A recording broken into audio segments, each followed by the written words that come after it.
Buhay na buhay ang OPM. Hindi naantok kahit na kanina umulan, andito pa rin kayo, kaya talagang napakasaya ko.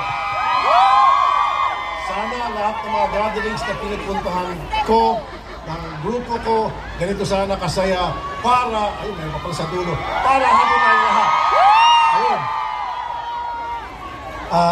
Sinasarabit ko natin tinatawag na saludo para sa mga OFW. Bago ang lahat, pupuki po muna ako sa inyo. Alam nyo po,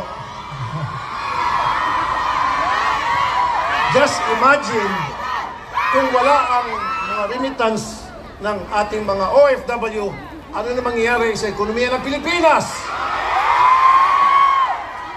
Alam nyo ba, noong 2022, 36 billion US dollars ang inyong dinala sa Pilipinas? 2023, 37 billion US dollars. At 2024, tumaas ulit, 38 billion US dollars. At magkano po sa pesos yan? 2.1 trillion pesos. Ganon po ang puwersa ninyo sa ating bayan.